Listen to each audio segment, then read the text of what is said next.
Louvado seja Deus! Olá, meus amigos! Que Deus abençoe a todos vocês, rica e abundantemente, em o nome de nosso Senhor e Salvador Jesus Cristo. Eu sou o pastor José Maria, da Igreja Identidade de Cristo.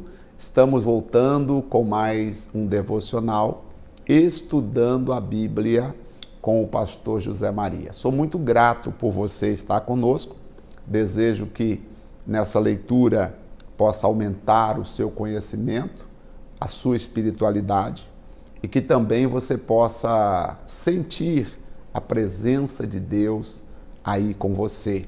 Você estudando conosco, que você possa estar recebendo a presença do nosso Deus, a unção do nosso Deus, a graça do nosso Deus. É o meu desejo. E que essa leitura seja como alguém que está lendo para você, e por você, e com você. Então, estou aqui, é como se eu estivesse sentado aí no seu sofá, juntamente com você, tomando um cafezinho com você e dizendo, vamos ler a Bíblia juntos? Então vamos. Hoje será o capítulo 21 do livro de Atos dos Apóstolos.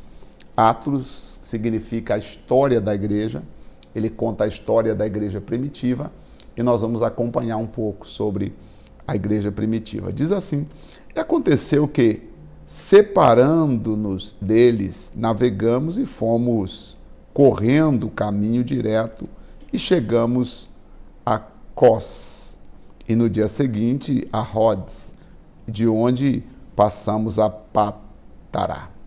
E achando o navio que ia para a Fenícia, embarcamos nele e partimos. Indo já à vista de Chipre, deixando à esquerda, navegamos para a Síria e chegamos a Tiro, porque o navio havia de descarregar ali sua carga. E achando discípulos, ficamos ali 7 dias com os discípulos. E eles, pelo Espírito, diziam a Paulo que não subisse a Jerusalém. Os discípulos falavam, Paulo, não vá para Jerusalém agora não, Paulo. Fica conosco aqui, sabe? Estamos precisando de você aqui, nos mostrando, nos ensinando. E havendo passado ali alguns dias, saímos e seguimos nosso caminho, acompanhando-nos todos, com as suas mulheres, filhos, até fora da cidade. E postos de joelho na praia, oramos. Mais uma vez, para quem diz que não pode orar em lugares abertos, que somente no quarto, Paulo ora na praia, tá, gente? Só para você ver que quando você estuda a Bíblia, você como é que fala? Você não precisa crer no que as pessoas falam sem entender a Bíblia. Que a pessoa fala, não, só tem que orar no quarto, porque Jesus falou para fechar a porta e orar a teu pai que está em secreto. Aí você pensa que você não pode orar em outro lugar. E aqui nós vemos Paulo orando na praia. E só você lendo a Bíblia, você vai entender. E agora, com certeza, você já tirou da cabeça essa ideia de que não pode orar em outros lugares. Você vê, Paulo orou na praia. E despedindo-nos uns dos outros, subimos ao navio e eles voltaram para suas casas. E nós, concluindo a navegação de Tiro, viemos a Ptolemaida. E havendo saudado os irmãos, ficamos com eles um dia. E no dia seguinte, partindo dali, Paulo e nós que com ele estávamos, chegamos a Cesareia. E entrando em casa de Filipe, o evangelista, que era um dos 7, ficamos com eles. Então você percebe o seguinte, porque aqui, gente, é Lucas contando, não é Paulo contando a própria história, tá? Aqui é Lucas contando a história da igreja, tá? Depois nós vamos ver nos Romanos, aí é Paulo escrevendo. A história aqui de Atos dos Apóstolos, quem escreveu foi Lucas, tá? Lucas que escreveu, por isso está falando aqui, né, e nós, concluindo a navegação, e havendo saudado os irmãos, no dia seguinte, partindo dali Paulo, então, está indicando alguém que escreveu a carta. E tinha 4 filhas virgens, que profetizavam, eram profetas, filhas de Filipe. E diz assim: e demoramos-nos ali por 7 dias na casa de Filipe. Chegou da Judéia um profeta por nome Ágabo. Ágabo era um outro profeta no Novo Testamento. Havia profetas no Novo Testamento, sim. Inclusive as filhas de Filipe, tá? Eram profetas, eram profetisas, né? As filhas de Filipe. Você anota aí, por favor, tá? Tinha profetas? Sim, claro que tinha.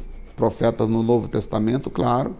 E quem eram elas? Tinha inclusive mulheres, né? Esses dias perguntaram para um pastor até famoso e ele não soube responder se tinha profeta ou não no Novo Testamento, porque não leu a Bíblia toda. Quem lê a Bíblia toda sabe, sim, haviam profetisas, inclusive. E Ágabo também era profeta. E vindo ter conosco, tomou a cinta de Paulo e ligando-se os seus pés e mãos, disse: isto diz o Espírito Santo. Assim ligarão os judeus em Jerusalém o homem de quem esta está a cinta, e entregarão nas mãos dos gentios. E ouvindo nós isto, rogamo-lhe, tanto nós como os que eram daquele lugar, que não subisse a Jerusalém. Após o profeta profetizar, Ágabo, nós falamos: ô Paulo, não vai para Jerusalém não, Paulo, por favor, Paulo, não vá para Jerusalém. Mas Paulo respondeu: que fazeis vós, chorando e magoando-se? Que fareis vós, chorando e magoando-se o coração? Porque eu estou pronto não só para ser ligado, mas ainda morrer em Jerusalém, pelo nome do Senhor Jesus. Vocês estão chorando e se magoando por mim, ficando triste pelo que vai acontecer comigo? Não faz isso não, gente. Eu estou pronto, não tem problema, eu vou chegar lá. Se eles me prenderem, não tem problema, eu vou ser preso, eu estou pronto. E como não podiam convencê-lo, nós aquietamos, dizendo: faça-se a vontade do Senhor. Então, Paulo, nós queríamos te livrar, mas Paulo falou: não precisa não, deixa eu ir. E depois daqueles dias, havendo feito os nossos preparativos, subimos a Jerusalém. E foram também conosco alguns discípulos de Cesareia, levando consigo um certo Minasson, Cíprio, discípulo antigo, com quem havíamos hospedado. Então, Paulo, eu vou com você também. Vamos lá, Paulo, vamos subir para Jerusalém. Você que é mais antigo no Evangelho, você que é mais antigo conosco, que me conhece há muito mais tempo, você deve estar conosco nesse momento. Você deve acompanhar conosco, sabe? Acompanha a nossa leitura, acompanha a nossa vida, vai acompanhando, vê. É importante isso. Sempre os discípulos mais antigos, eles acompanhavam Paulo, hospedavam Paulo e estavam junto ali. Então hoje é importante isso, você está junto, acompanhando o mesmo Espírito, a mesma fé. Agora vamos ver quando Paulo chegou a Jerusalém, o que aconteceu? Bom, versículo 17. E logo que chegamos a Jerusalém, os irmãos nos receberam de muita boa vontade. É muito legal isso, né? E no dia seguinte, Paulo entrou conosco em casa de Tiago e todos os anciãos vieram ali para ouvir o que Paulo tinha a dizer. Os anciãos lá em Jerusalém vieram para ouvir Paulo. E havendo-o saudado, contou-lhes por miúdo o que por seu ministério Deus fizera aos gentios. Ou seja, Paulo contou minuciosamente tudo que Deus havia feito na vida dos gentios, daqueles que não eram judeus, por meio do seu ministério. E ouvindo eles, glorificaram ao Senhor e disseram-lhe: bem vês, irmãos, quantos milhares de judeus há que creem, e todos são zelosos da lei. E já acerca de ti foram informados de que ensinas todos os judeus que estão entre os gentios apartarem-se de Moisés, dizendo que não devem circuncidar seus filhos, nem andar segundo o costume da lei. Que faremos, pois? Em todo caso, é necessário que a multidão se ajunte, porque terão ouvido que já és vindo. Vamos pegar o pessoal, porque nós vamos ter que ver, Paulo, essa questão aí sobre a lei de Moisés, porque nós ainda estamos confusos, né? Sobre os requisitos da lei de Moisés, tá? Porque agora Tem muitos judeus crendo e gentios também crendo. Então, Paulo, fazei, pois, isto que te dizemos. Temos 4 homens que fizeram voto. Nós temos alguns aqui, Paulo, que fizeram voto. E aí? E agora, o que faz com esses homens que fizeram voto? Eles, segundo eles fizeram voto de circuncidar.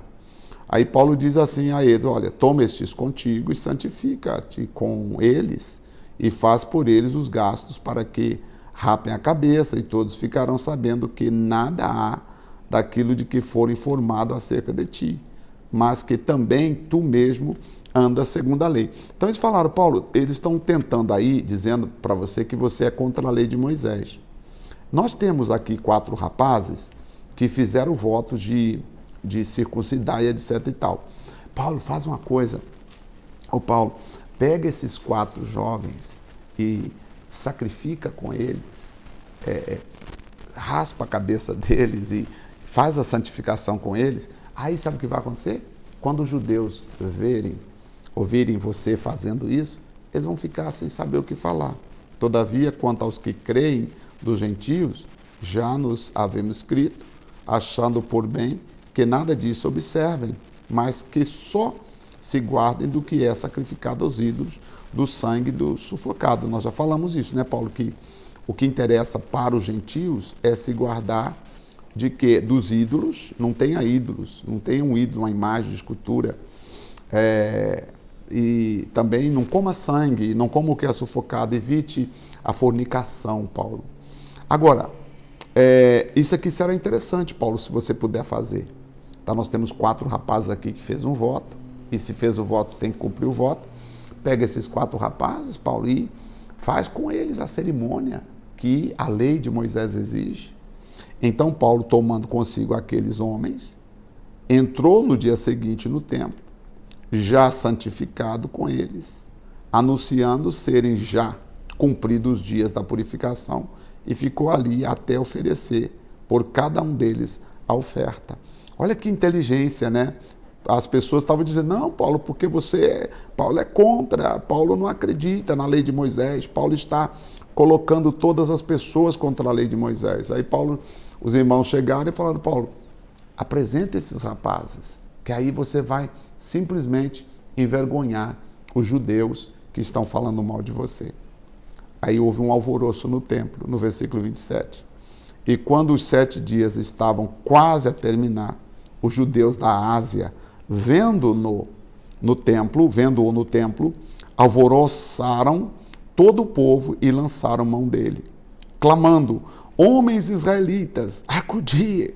Este é o homem que por todas as partes ensina a todos contra o povo e contra a lei e contra este lugar. E demais disto, introduziu também no templo os gregos, profanou o santo lugar, porque antes tinha se visto com ele na cidade de Trófimo, de Éfeso, o qual pensavam que Paulo introduziram no templo, e alvoroçou-se toda a cidade, e houve grande concurso de povo, e pegando Paulo, o arrastaram para fora do templo, e logo as portas do templo foram fechadas. E procurando eles matá-lo, chegou ao tribuno da corte o aviso de que Jerusalém estava em confusão. Então, o qual, tomando logo consigo soldados, centurião, e correu para eles. E quando viram o tribuno, os soldados, cessaram de ferir a Paulo. Parece que a profecia que o rapaz profetizou lá agora está se cumprindo, né? Porque Paulo agora está sendo agredido pelas pessoas. Então, aproximando-se o tribuno, o prendeu e o mandou atar com as 2 cadeias. Ele perguntou quem era e o que tinha feito. E na multidão uns clamava de uma maneira, outros de outra, mas como nada podia saber ao certo, por causa do alvoroço, mandou conduzi-lo para a fortaleza. E sucedeu que, chegando às escadas, os soldados tiveram de lhe pegar por causa da violência da multidão, porque a multidão do povo o seguia, chamando, clamando, mata-o, mata-o. Eu sempre falo, gente, que a religião não te deixa pensar. A religião faz você ficar cego. Você vê que as pessoas aqui, Paulo foi lá no templo, se consagrou, mostrou que ele não era contra a lei de Moisés, até porque ele ofereceu o sacrifício juntamente com os 4 rapazes. Só que a religião veio de ímpeto, os religiosos falando e a multidão, infelizmente, foram no vácuo, né? Seguindo sem pensar no que estavam fazendo. E aí vamos ver o que aconteceu agora, a defesa de Paulo agora. E quando iam a introduzir Paulo na fortaleza, disse Paulo ao tribuno, é-me permitido dizer alguma coisa? E ele disse, sabes grego? Você sabe falar grego? Porque aquelas pessoas eram gregas. Sabe falar grego? Não és tu, porventura, aquele egípcio que antes destes dias fez uma sedição e levou ao deserto 4.000 soldados? Você não é os salteadores? Você não é aquele egípcio? Mas Paulo disse, na verdade que sou um judeu, eu sou um homem judeu, tá? Eu sou judeu, correto? Eu nasci na cidade de Tarso, cidade não pouco célebre na Cilícia. Rogo-te, porém, que me permitas falar ao povo, porque eu sou judeu, não sou egípcio. Não estou aqui trazendo sedição para o povo, não estou contaminando o povo, tá? E havendo-lo permitido, Paulo, pondo-se em pé nas escadas, fez sinal com a mão ao povo e, feito grande silêncio, falou-lhes em língua hebraica, dizendo, aí no capítulo de amanhã, nós vamos ver o discurso de Paulo nas escadas, antes de ser levado para a fortaleza. E aqui você vê, e mais uma vez eu falo, gente, se você não lê a Bíblia, você vai ser enganado pelos religiosos que hoje estão por aí, principalmente na internet. O sujeito nunca pastoreou ninguém, não tem igreja, não é pastor de ovelhas, é pastor de título, e falam coisas e às vezes as pessoas acreditam sem ler na Bíblia o que está escrito na palavra de Deus. Por isso que eu tenho carinho de vir aqui com vocês. Eu não quero que você acredite no que o pastor José Maria diz. Eu quero que você acredite no que o pastor José Maria leu na Bíblia Sagrada. Uma coisa é você crer no que eu disse. Outra coisa é você crer no que eu li na Bíblia Sagrada. Por isso, nós estamos fazendo aqui esse trabalho com muito carinho, com muita devoção. E eu peço encarecidamente, não deixe de ler a Bíblia todos os dias. Senão você vai ficar religioso. Aí vão dizer que você tem que sacrificar, que você tem que fazer isso, que você tem que dar oferta, que você tem que... Nossa, não vou nem falar de outras coisas, senão parece que eu estou criticando, mas infelizmente hoje muitos pregadores têm colocado fardos dificílimos sobre os ombros dos seus membros. Alguns até proibido os membros de visitarem outras igrejas, de falarem com outros pastores. E já vi até igrejas proibindo membros de falar com outros candidatos, por exemplo, se tem um candidato da oposição. Eu já vi, gente, é absurdo isso, eu já vi assim, pastores mandar o membro tirar o carro da porta da igreja porque estava com adesivo do candidato tal. Você acredita nisso? Você acredita nisso? Isso eu já vi, tá? O pastor mandar o membro tirar o carro da porta da igreja porque estava com a foto de um candidato oposto. Que tristeza. Aí o pastor tem que procurar de quem é o carro, chegar para o irmão e falar, ô irmão, você tem que tirar seu carro dali, querido, porque não sei o que o pastor falou para a pessoa, mas tem que tirar dali, porque se sentiram afrontados. E às vezes o irmão colocou o carro ali até na inocência. A igreja não é para servir a Deus. A igreja não é para adorar a Deus. A igreja não é para estar na presença de Deus, ou é um palanque? Nós temos que pensar nisso.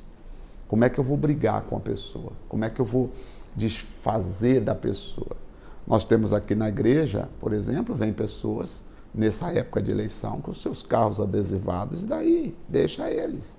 Eu não estou aqui para falar de direita, esquerda, não, eu quero falar de Jesus, quero falar da Bíblia. Agora, se eu puder dar um conselho, eu darei um conselho para todas as pessoas. Faça tudo consciente, a responsabilidade é toda sua, é você que tem que avaliar, é você que tem que pensar, é você que tem que ponderar, é você que tem que ver quais são os valores da Bíblia, quais são os princípios e valores que você defende, o que é importante na Bíblia para você, o que você entende como princípios, regras de fé e importante para a tua vida espiritual e para o bom desenvolvimento da sociedade. Você pensa nisso e você tome a sua decisão, tá bom? Vamos orar? E não deixe que nada, absolutamente nada, te afaste da presença do Senhor Jesus. Vamos orar? Senhor nosso Deus e nosso querido Pai, ó Pai de nosso Senhor e Salvador Jesus Cristo, a Ti, Senhor, seja a honra, seja a glória, seja o louvor, seja a exaltação para todos sempre, para todos sempre. Meu Deus e meu Pai, eu venho apresentar ao Senhor a vida de todas as pessoas que estão orando comigo agora. Não importa quem elas são. E eu só peço uma coisa, Pai. Estenda para cada uma delas as tuas mãos fortes, benditas e poderosas. Que o Senhor Deus, o Todo-Poderoso, venha abençoar de uma forma rica, infinita e bondosa a vida de todas as pessoas. Muito obrigado. Eu entrego nas tuas mãos cada pessoa que ora conosco aqui e digo, Senhor, segure cada pessoa pela mão para que ela não seja guiada por aquilo que o fulano disse, mas que ela seja guiada por aquilo que ela ouviu, leu nas Sagradas Escrituras. Obrigado, em nome de Jesus. Amém e graças a Deus. Graças a Deus. Amém. Que Deus abençoe a todos ricamente, em nome de Jesus. Amanhã nós estaremos vendo o pronunciamento do apóstolo Paulo, a defesa do apóstolo Paulo diante do tumulto que se levantou em Jerusalém no templo. E aí você vai ouvir o que Paulo disse às pessoas. Espero você, Deus abençoe, um forte abraço e até o nosso próximo devocional. Até lá.